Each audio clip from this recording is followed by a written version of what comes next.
इस news के प्रायोजक हैं Meena fashion mall.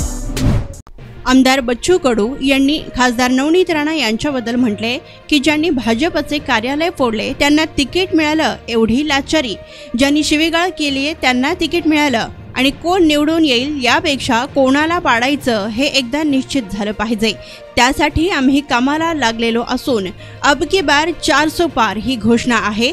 एखादी जागा पडली तरी काही फरक पडणार नसल्याचं आमदार बच्चू कडू यांनी यावेळी म्हटले। नाही, भाजपवाले पण म्हणत होते सगळा जिल्हा तिकडे गेला आहे का, यांना तिकीट देऊ नका।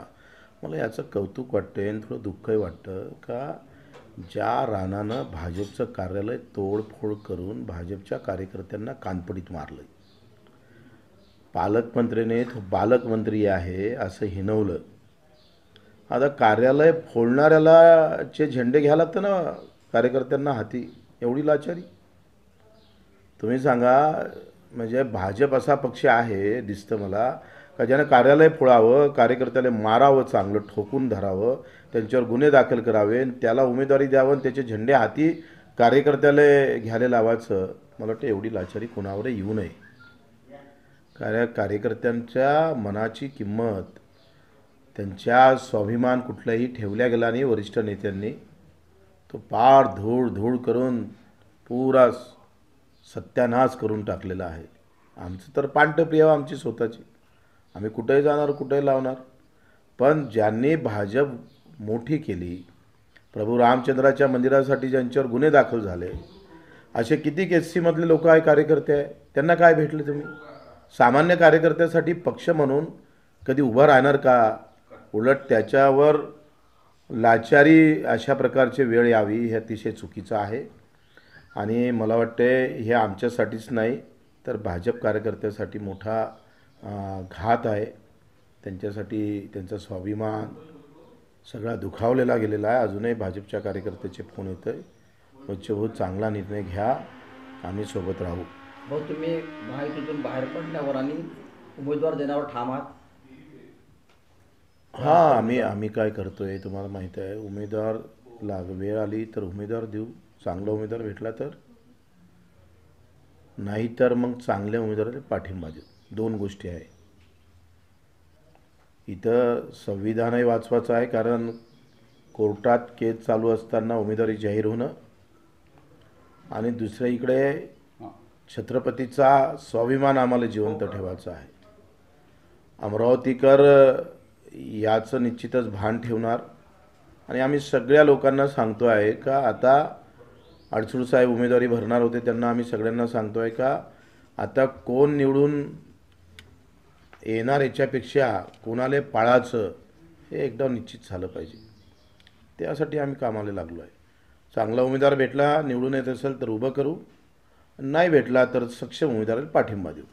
भाऊ, मुख्यमंत्र्यांकडे तुमची बैठक झाली, काय त्या बैठकीत नेमकं ठरलं? आता बैठकीचे विषय संपलेले आहे। आता मुख्यमंत्र्यांनी आम्हाला दिव्यांग मंत्रालय दिलं आणि म्हणून आमचं त्यांच्या प्रती अजूनही आमच्याजवळ आदर आहे त्यांच्या प्रती। राणा जरी काही बोलला मतदारसंघात येऊन, खोकेवाला आमदार आहे, सत्तेत राहायचं, सत्तेची पुरी आम्ही पाहतोय मजा लुटाची, निधी आणायचा, आणि आमच्यामुळं सत्ता आली म्हणून पुन्हा खोकेवाला म्हणून बदनामी करायचं। वास्तविक बच्चूकडून खोके घेतले असते ना तर एखाद्या पार्टीत, तुझ्यासारख्या एखाद्या पार्टीत जाऊन पुन्हा चमचेगिरी करून प्रत्येक वेळेला वेगवेगळ्या पक्षाचे तिकिटा पाठिंबा आम्हाला घेता आला असता। ते चमचेगिरी बच्चूकडून केली नाही आयुष्यात। पैसा आमच्यासाठी महत्त्वाचा नव्हता। आजही आम्ही शिंदेसाहेबाचे आभार का मानतोय का ते दिव्यांग मंत्रालय दिलं, जे आंदोलन 15 वर्ष आम्ही चालवलं आणि ज्याच्यासाठी चालवलं ते एका जाण्यानं जर आमचं मंत्रालय निर्माण होत असेल तर ते आम्ही स्वीकारलं आहे, पण त्यालाही बदनाम करण्याचं काम राणानं केलेलं आहे। आणि म्हणतो सगळ्या गोष्टी आमच्या डोक्यात आहे। आणि एकंदरीत या अमरावती जिल्ह्याची होणारी व्यवस्था, इथं संत्र्याचे भाव पडले, लोकसभेमध्ये कुठल्याही प्रकारचा आवाज उठवला गेला नाही। सोयाबीन असेल, कापूस असेल, या सगळ्या याचाला पतन होत असताना फिनले मिलचे भोंगे बंद झाले, रेल्वे चालले नाही, विमान उडलं नाही, कुठलंही एक चांगलं काम या जिल्ह्यात झालेलं नाही। सत्ता असताना सुद्धा तर या सगळ्याचा स्वाभिमान टिकवण्यासाठी पुन्हा अमरावतीकर अभिमानानं ह्या गोष्टी सगळ्या डोक्यात घेईल आणि नवनीत राणाला पाळण्याची शपथ घेईल. त्यासाठी आम्ही कामाला लागू. हो, नवनीत राणा यांनी असं आवाहन केलं की महायुतीतील जे घटक पक्ष तुम्ही असाल किंवा साहेब असेल, मी त्यांना हात जोडून विनंती करते की त्यांनी आता मोदीजींना 400 पार करण्यासाठी आणि मला आशीर्वाद द्यावा असं त्यांनी काल सांगितलं. मला वाटते मी त्यांना भाजपच्या कार्यकर्त्यांना विनंती करतो का मोदीजींना अबकी बार 400 के पार म्हटलं आहे, त्याच्यानं 300च पाहिजे. मोदीजीचं सरकार आले त्यांना एक अमरावतीची सीट गेली तरी चालेल ना. स्वाभिमान टिकून ठेवा, दाखवा अमरावतीकर आम्ही अमरावतीकर आहे म्हणून. हा पंजाबराव देशमुखांचा जिल्हा आहे, गाडगेबाबाचा आहे, तुकडोजी महाराजांचा जिल्हा आहे.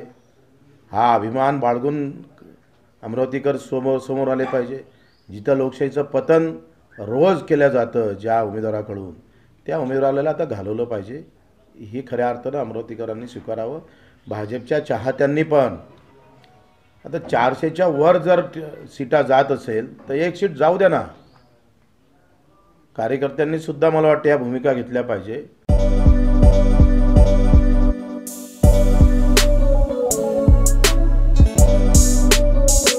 सोलापुर शहर वासियों का कई सालों का अटूट विश्वास, मीना फैशन मॉल।